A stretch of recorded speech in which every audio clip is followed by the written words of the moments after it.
Welcome. You've joined us for a deep dive, and today we're tackling something I think is incredibly relevant if you've ever felt that pressure. You know, the pressure to perform, to learn, or just navigate a tricky situation. Yeah, We're going to explore this idea called the soft zone. that's right. And it's a really powerful concept from Josh Waitzkin. Amazing guy, right? Yeah. Peak performer in both chess and martial arts. Quite the combination. It really is. And his book, The Art of Learning, gives this fantastic look into his journey. And, well, the soft zone is kind of at the heart of it. Yeah. It's about this state that's crucial, not just for hitting peak performance, but for actually enjoying the learning process itself, thriving in it. Now, when we say chess champion, we're not just talking about winning a few local matches. I mean, Waitzkin basically owned the U.S. chess scene as a kid. What was it, 8 national championships? 8, yeah. Unbelievable. He had all the trophies, the recognition, Yeah. everything that looks like success from the outside. But what's really striking is how he talks about it himself. He says all that external stuff. It didn't really bring lasting satisfaction. He even mentions feeling kind of hollow despite it all. And that honesty is what's so fascinating, right? To be at that absolute top level and admit something felt off, missing. He talks about longing for that initial spark, that kind of innocent joy he first felt for chess. Before all the pressure. Exactly. He actually says he started dreading tournaments, Yeah. feeling miserable before they even began. But intense pressure, it seems, had sort of choked out his original love for the game. And that really sets up why he started searching for a different way, a more sustainable way to approach mastery. Makes sense. And that led him to Tai Chi and martial arts, didn't it? Looking for that deep engagement again, but maybe in a way that felt more integrated, less draining. Precisely. And it's through that whole process, that evolution, that he really starts to pin down this idea of the soft zone. So for this deep dive, our mission is pretty clear. Yeah. We want to really get under the skin of what the soft zone actually is. Why does it matter so much for learning, for handling pressure, and crucially, how can you, listening right now, maybe start to cultivate this in your own life, whatever you're doing, whatever challenges you face? Okay. And we're sticking close to Waitzkin's own ideas here, right? His insights, his framework. Absolutely. Drawing directly from his experiences and how he explains it. Great. So maybe the best place to start is by understanding what it isn't. You mentioned Waitzkin talks about its opposite, the hard zone. Exactly. Let's paint that picture first. Think about those times you're super focused on something, maybe a crazy deadline or a really tough problem you're trying to crack, and you feel that tension just building. Oh, yeah, like you're gripping the steering wheel way too tight. That's it, like you're white-knuckling it.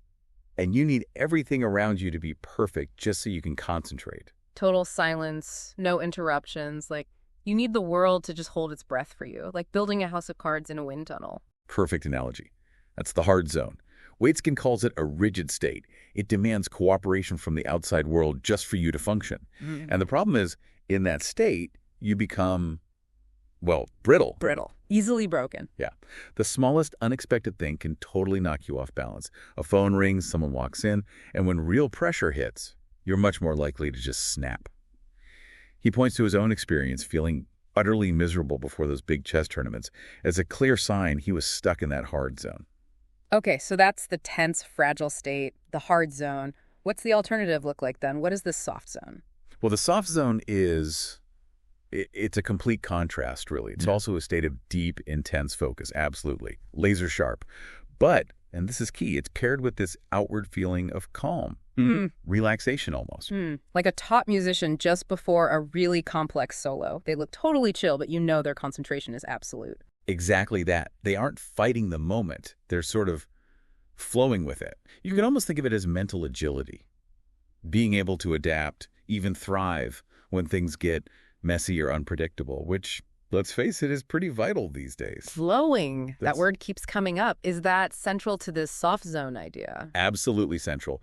Waitzkin really emphasizes that in the soft zone, you learn to move with whatever life throws at you instead of just rigidly pushing back against it. So instead of seeing distractions or unexpected problems as enemies. Right. You start to almost integrate them, weave them into what you're doing right now, into that creative moment. It makes the soft zone inherently resilient. It can absorb those little bumps in the road, those ripples, as he calls them, without shattering your focus. Okay, so it's definitely not just about chilling out or being passive. It sounds like getting into the soft zone actually takes work, intentional effort. You're spot on. It's not passive at all. It's something you actively cultivate. And one of the key ways he talks about doing this is deliberately training in noisy, distracting environments. Ah, okay, so leaning into the chaos, not running from it. Exactly. The idea is to build up such a deep well of concentration that you become, and this is his phrase, at peace with the noise. That makes a lot of sense, actually. Instead of always trying to build this perfect, sterile bubble around yourself, you're kind of inoculating your focus, making it tougher by exposing it to distractions. Right. He tells that great story about a chess tournament in Philadelphia, super noisy, music playing. Yeah. And instead of trying to block it out, he actually learned to think to the rhythm of the music, to let his chess calculations kind of sync up with the beat. Wow. So he didn't fight it, he worked with it. Exactly. And that shows the progression he talks about. First, you just learn to flow with the distraction, not let it derail you. Then maybe you can even start using the distraction, letting it inspire you somehow. And the ultimate goal, to be able to recreate that focused, resilient state internally, to have that strength inside you, no matter what's going on outside. This makes me think of that brilliant metaphor he uses. The one about making sandals. Can you unpack that a bit? How does that connect here? Oh, the making sandals idea is fantastic. Yeah. So imagine the whole world is covered in sharp thorns. These are all the external problems, the frustrations, the unexpected stuff we run into. Okay. Life's obstacles. Right. Now, the hard zone approach, that rigid need for control, that's like trying to pave over the entire world, trying to remove every single thorn. Which is impossible. Totally impossible. It's an external solution, takes massive energy, and it's fragile because you just can't control everything. You're always vulnerable. Right. Always waiting for the next thorn. Exactly. But the soft zone offers a different path. Instead of trying to change the world outside, you focus on developing your internal resilience, your inner preparedness. You make sandals so you can walk on that thorny ground effectively. Ah, I see. So the solution is internal. It's about equipping yourself. Precisely. It empowers you to handle the challenges intelligently without needing the world to be perfect or just relying on brute force concentration. You build your mental and emotional toolkit. That feels much more sustainable, much more powerful, actually, building your own capacity. It is. And Waitskin actually breaks down the process of getting into this soft zone into 3 steps. They're all linked, of course. Okay, well, what are they? The first step is to flow with whatever comes. Basically, acceptance. Meeting reality as it is, without that immediate resistance or getting frustrated. Think about a river, right? It flows around rocks. It doesn't try to smash through them. Right. Not getting instantly thrown off when things don't go exactly to plan. That sounds foundational. It really is. Then the second step builds on that. Use whatever comes to our advantage. This goes a bit further. It's about actively looking for potential upsides or opportunities, even in things that seem like setbacks or distractions. Okay, so not just accepting it, but asking, how could this actually help me? Exactly. Can you leverage this unexpected thing somehow? Turning lemons into lemonade, like you said, but maybe with a more strategic focus. Got it. Flow, then use. What's the third? The third step is the culmination. Be completely self-sufficient. This is the big goal.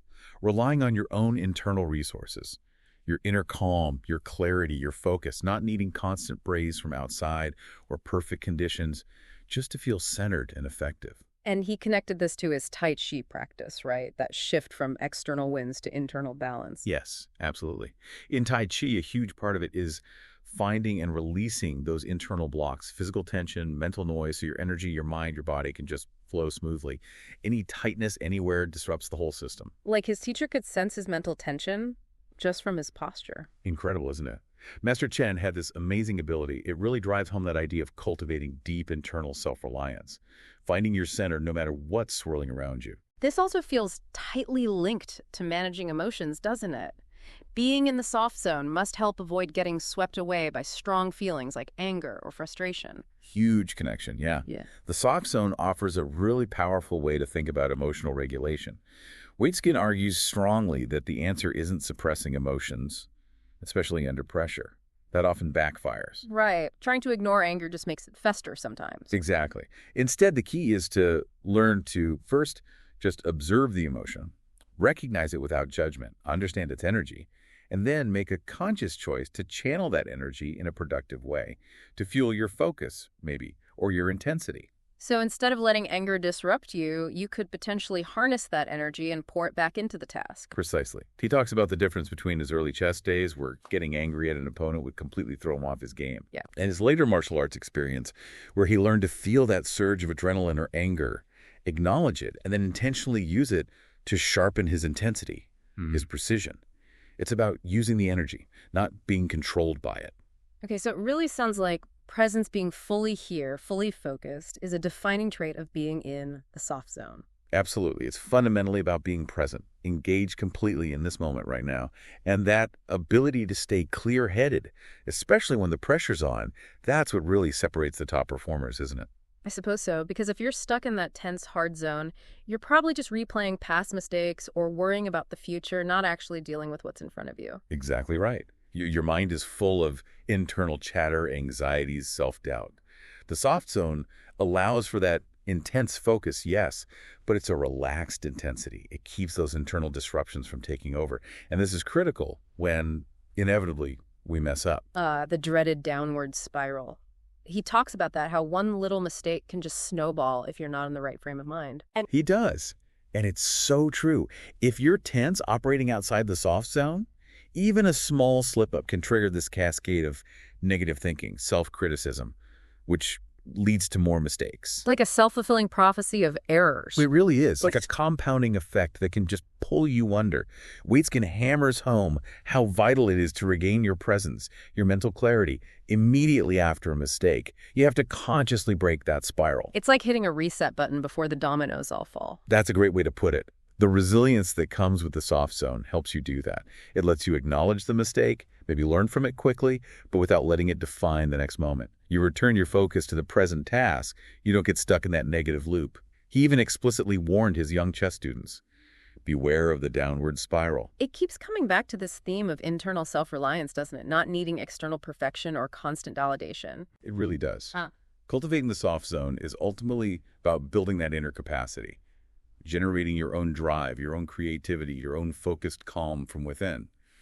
Waitzkin's goal was literally to train himself to access these optimal states of flow almost on command, systematically. But it's not just about being on all the time, is it? He talks about stress and recovery being crucial too. Oh, absolutely critical insight.